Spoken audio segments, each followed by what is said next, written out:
debido a que yo tuve la oportunidad de trabajar en la unidad temporal COVID Citibanamex durante la pandemia, de más o menos mayo, junio de 2020 hasta junio, más o menos el 5 o 6 de junio del 2021. Entonces trabajamos con un equipo de investigación de la UNAM, de enfermeras de la UNAM y antropólogos de la UNAM, sociólogos también.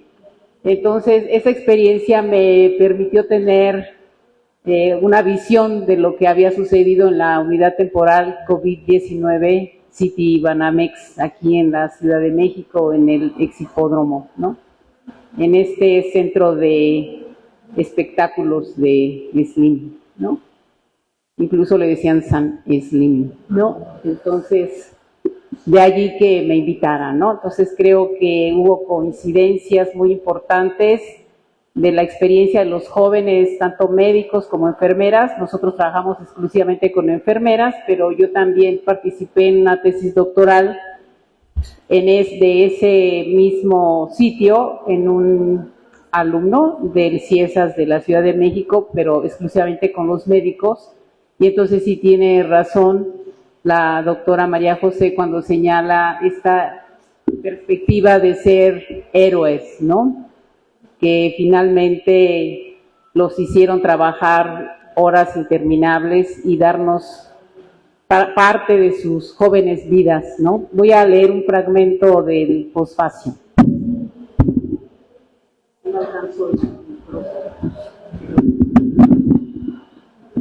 Gracias. La salud de los trabajadores de la salud es un tema de innegable actualidad, como lo demuestra cada una de las páginas de este libro, cuyo contenido nos obliga a recordar que un informe de Amnistía Internacional el 2 de septiembre de 2020 señaló que México ocupaba el primer lugar mundial en personal de salud fallecido por COVID-19. Ese es un dato realmente espeluznante, ¿no? La decisión de desarrollar una investigación, intervención que permita la reciprocidad a través de la escucha y de la conformación de talleres de reflexión y de recuperación de la memoria es un acierto, no solo desde la perspectiva académica y de construcción de datos para el conocimiento científico, cuyas bases teóricas se desarrollan ampliamente en los capítulos que conforman la primera parte de este libro, sino que es reconocida por los propios participantes como una estrategia creativa y comprometida con su bienestar, quienes lograron resignificar su experiencia a la luz de la reflexión en colectivo. Es decir, los talleres que se conformaron para hacer esta investigación apoyaron a la comprensión y a la conclusión de la experiencia de las personas que trabajaron en los hospitales con pacientes COVID. Esto lleva a las investigadoras a sostener sólidamente que la voz de los protagonistas señalan una y otra vez, ellas y ellos, que cuidaron, no fueron cuidados, ni por las instituciones de salud ni por la sociedad, estableciendo una deuda que debe resarcirse, y un primer paso es afianzar el compromiso postergado una y otra vez por las instituciones de salud de garantizar la salud y el pleno goce de los derechos humanos de las y los profesionales de la salud en el ejercicio de su trabajo. Y ello debe ocurrir tanto en situaciones cotidianas como extraordinarias. Así, la ausencia de estrategias de acompañamiento y de atención a la salud emocional durante la pandemia ante el miedo, la incertidumbre, la pérdida, el duelo, la angustia y la soledad se denuncia como una de las mayores fallas en el cumplimiento de tal prerrogativa. El abordaje desde una perspectiva relacional y rizomática permite al lector encontrar puntos de contacto y líneas de fuga entre las múltiples experiencias en ambas latitudes, o sea, México y Brasil, que en su conjunto integran el panorama de la experiencia de las y los trabajadores sanitarios durante la pandemia, en situación contractual los horarios extenuantes, el riesgo ante la inexperiencia y la carencia de equipos de protección personal e infraestructura sanitaria insuficiente e inadecuada ante la situación de emergencia, pero también se observa la vocación, la entrega y el profesionalismo de los miembros de los equipos que se integraron para hacer frente a la emergencia. Estas actitudes humanistas no fueron reconocidas como una labor profesional que debería remunerarse según las normas establecidas para el ejercicio laboral, abuso que se justificó por las instituciones empresas con el argumento de la emergencia y con la exigencia de altruismo a un ejército de jóvenes que se encontraron de repente, muchos de ellos, al concluir sus estudios profesionales, en situaciones inesperadas, ante las que tuvieron que aprender en diálogos horizontales con sus pares, en medio de la negligencia, la violencia, la injusticia e inequidad institucional. Sin embargo, aprendieron a sobrevivir en ambientes de hostilidad externa e interna de los comunitarios, incluso en contextos de atención domiciliaria y de instituciones de salud de la iniciativa privada, en la calle, los transportes y entre la misma familia. Este libro es un mar de experiencias con las que se logra observar a través de información de primera mano el mundo enigmático de la atención a los enfermos de COVID-19, la lucha por la vida y la cruda realidad de la muerte. Estos profesionales sanitarios, enfermeras, enfermeros, médicos, médicas, psicólogos y psicólogas, odontólogos, trabajadoras y trabajadores comunitarios, etcétera, se enfrentaron a horarios de trabajo extenuantes, tanto diurnos como nocturnos, a una alimentación inadecuada y a tiempos de descanso insuficiente. En diversos capítulos de la segunda parte y en las narrativas de la tercera encontraremos el síndrome de burnout o agotamiento profesional, pero este no es propio de la situación de pandemia, sino que esta permitió observar lo que ocurre a estos trabajadores en la cotidianidad, como se ha señalado en múltiples publicaciones, y en las que el malestar provocado por el trabajo se considera un indicador que puede aplicarse para la evaluación de la salud de médicos y enfermeras y de otros trabajadores sanitarios, con la consecuente repercusión en la calidad de la atención a los usuarios de los servicios de salud. Muchas gracias. Yo en mi primera guardia, cuando veo cómo ponerme el equipo de protección personal, del cual solo se logran distinguir los ojos, y hasta eso, si no entrabas con escafandra, que era como una capucha.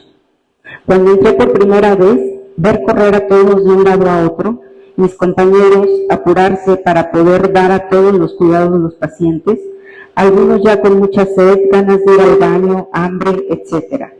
Y ver que aún, a pesar de estas necesidades, ellos continuaban. Yo comencé a hacer lo mío, es decir, a comenzar a apoyar en aspirar secreciones, ayudar a tomar muestras de laboratorio, a realizar procedimientos. Cuando menos me di cuenta, yo estaba inmersa en una burbuja a la cual tenía tantas ganas de conocer, pero también a la que tanto temía, pero desde luego me sentía muy segura. Con el paso de las jornadas de trabajo, al entrar no era lo difícil. El tema crecía cuando salíamos y nos teníamos que quitar ese equipo debido a que si hacíamos aerosoles o creábamos corrientes de aire, al quitar el miedo, sabíamos que nos podíamos contagiar. Eso a veces le llamábamos el paso de la muerte, pues te quitabas todo y solo quedabas en ropa interior. Agarrabas una bata lo más rápido posible que podías y pedías, ya sea hablando o haciendo señas, un cubrebocas. Pues incluso a veces hacíamos apneas para no inhalar las partículas que estaban en ese lugar. Así era el poner y quitar el equipo de protección personal, no olvidando las marcas que te dejaba, lo irritable que era el jabón que le poníamos a los gogles para que no se empañaran y nos dejaban trabajar adentro. Pues si esos gogles se empañaban, tenías que pedir ayuda para que alguien te apoyara en realizar algo. Así eran las guardias que poco a poco nos iban gustando más a pesar de todo. Cuando ocurrió la oleada del mes de diciembre, nosotros ya teníamos marcas en la cara. La deshidratación era bastante pesada y a ello súmale que todos o la mayoría de nuestros pacientes llegaban muy mal, ya con un deterioro neurológico saturando a 40-50% y ver sus caras de desesperación que el solo hecho de levantarles la mano hacía que se descompensaran. Luego la carencia de medicamentos que había a nivel nacional. Recuerdo que cuando el hospital donde trabajaba dijo ya hay cupo lleno, no hay más camas, muchos pacientes suplicaban por entrar y no era que el hospital no los quisiera atender, sino que ya el insumo no alcanzaba. Entonces comenzaron a hablar con los familiares y les decían, si consigues y se comprometen a conseguir los medicamentos, entran, porque nosotros tenemos para iniciar, pero no nos alcanza para continuar con el tratamiento. Yo veía cómo las trabajadoras sociales incluso averiguaban dónde los podían encontrar, en qué farmacia, y mientras la lucha de los pacientes era adentro, ya hospitalizada, luchando con un virus que les estaba arrebatando la vida, sus familiares luchaban con otras familias para conseguir medicamentos, torre de alto flujo para hacer otras alternativas y ver si eran candidatos para sobrellevar la evolución de la enfermedad sin necesidad de entubarlos. Así también los directivos, médicos, enfermeras, camilleros, luchábamos con el miedo de que si el siguiente infectado soy yo, ¿quién me va a atender? Ya no hay espacios en los hospitales y ya no hay medicamentos y si se encuentran son muy caros. Costó mucho esa ola, vimos morir a mucha gente que luchaba por seguir viviendo. El cansancio ya era muy grande y aunque muchas personas no decían que para eso, nos decían que para eso estudiábamos, para atenderlos, que para eso nos pagaban, y otros familiares nos decían que por favor salváramos a su familia. Eso a veces nos llenaba de enojo, tristeza, así como ver cuánta gente seguía saliendo y haciendo fiestas. Recuerdo que una paciente ya adulta mayor que en la histeria nos decía que ella era ama de casa, pero que vivía con sus nietos y pues se había contagiado por uno de ellos. A veces era tanta la impotencia ver ese tipo de casos que en ocasiones la indiferencia nos fue ganando. Y sí es cierto, a veces decíamos, para eso nos pagan, pero el precio más alto lo están pagando ustedes. Desafortunadamente esa paciente, ella falleció y su familia también estuvo internada y solo uno sobrevivió.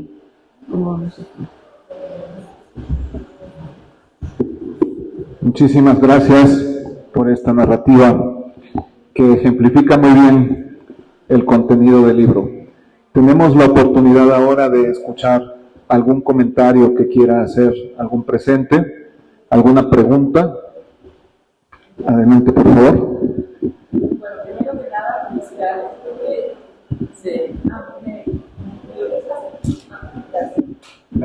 Buenas tardes, pero primero que nada felicidades porque se adivina antes de leer el libro la dimensión tan profunda de esta investigación que realizaron y las consecuencias que tiene para el entendimiento, digamos, social de, pues sí, de México, de Brasil, y que seguramente esto se replicó en muchos demás países, porque es como condición humana, y además el COVID se prestaba también a la sorpresa. Mi pregunta sería, sí, porque no sabes cómo reaccionar ante una situación tan inesperada y tan violenta. Mi pregunta sería, María José, si nos puedes comentar qué consecuencias tuvo o ha tenido o creen que pueda tener esta investigación en la conciencia política mexicana para que se tomen acciones como las que señalaban, de un acompañamiento distinto y de una consideración en los aspectos que mencionaron al personal de salud para, pues, creo que es imposible evitar que se repitan situaciones de descuido, pero sí una conciencia social diferente. ¿Hay posibilidades de que suceda algo así? ¿Creen ustedes o qué se tendría también que esperar? Gracias. Bueno, pues en efecto el COVID fue un fenómeno mundial que agarró a todos los países desprevenidos y a unos en situaciones más precarias que otras. En el caso de México y Brasil, pues fue evidente, e incluso las diferencias en el mismo país, o sea, estar en el centro Slim no era lo mismo que estar en Oaxaca, ¿no? En un hospital privado. Entonces, el personal de salud ha sido poco, ¿cómo decir? Ha sido poco exigente, ¿no? Y lo ha sido en un sentido. Muchos se quejaron, muchos protestaron, muchos han protestado muchas veces, pero los sistemas de salud no han sido, y me parece que siguen sin ser la prioridad de los gobiernos, a pesar de todo lo que vimos con la pandemia, ¿no? Lo que sí se reconoció a nivel internacional, la OMS lo reconoció, es que después de la pandemia se vino una pandemia de salud mental en el mundo, ¿no? Entonces, digamos que el post-COVID es ya no la pandemia del COVID, sino la pandemia de salud mental. Los casos de depresión, de ansiedad generalizada, de suicidio, se elevaron enormemente a partir del COVID en las distintas poblaciones de muchas edades, ¿no? Entonces, creo que eso sí ha generado una conciencia de la importancia de la salud mental y de dársela, ¿no? Yo sí veo, por ejemplo, no a nivel política, a lo mejor Anabela puede hablar más de la política en salud como tal, pero sí he visto una mucha mayor demanda de servicios de salud mental entre la población en general y entre la población de salud en particular. Pero no todavía se ha instalado una política, no me parece que en ningún país, en que se priorice la salud dentro de la política social, ¿no? En México se sigue batallando con el sistema de salud, ¿no? Se ha cambiado de un modelo a otro y a otro, y no acaba de consolidarse un sistema efectivo de salud. Entonces, bueno, eso es lo que yo pudiera decir. No sé, Anabel, ¿quieres decir algo? Un tema que conozco muy bien. Mi papá era médico, y mi tía también. Ella no tuvo tanta suerte, pero pues se nos fue por el COVID y todo el tiempo trabajó en farmacéutica, ¿no? Y bueno, la razón también es porque yo tengo epilepsia. Estuve con 3 COVIDs durante esta época, y pues no quiero hacer una explicación más detallada de lo que viene. Y pueden ustedes, es gratuito, entonces pueden descargarlo en versión electrónica y también, bueno, aquí hay unos ejemplares por cualquier cosa. Muchísimas gracias. También está aquí el QR, vamos a estar aquí afuera para quien lo quiera escanear y tener acceso directo al libro. Muchas gracias, buenas tardes. Bueno, esta obra es importante porque recoge las voces del personal de salud que vivió en primera mano y en los covidarios, en primera línea, la situación de COVID atendiendo pacientes, y que esas voces en la mayoría de los casos no fueron escuchadas, no se supo lo que pasó en los covidarios, y este libro, como investigación entre México y Brasil, recoge esas voces por un lado, y por otro lado reúne a un grupo de investigadores, más de 26, en México y en Brasil, de la Universidad Veracruzana y de la Universidad de Ribeirão Preto en Sao Paulo, en Brasil, un trabajo colectivo, un trabajo interdisciplinario, un trabajo en 2 países, ¿no? Que colaboramos juntos para elaborar un proyecto de investigación de este alcance que diera cuenta de lo que el personal de salud vivió durante la pandemia. Yo creo que esa es la relevancia. Por un lado, las voces de las participantes, en su mayoría enfermeras, y por otro lado, reunir a un grupo tan vasto y de investigadores que también incluyeron estudiantes de formación, de licenciatura, maestría, doctorado.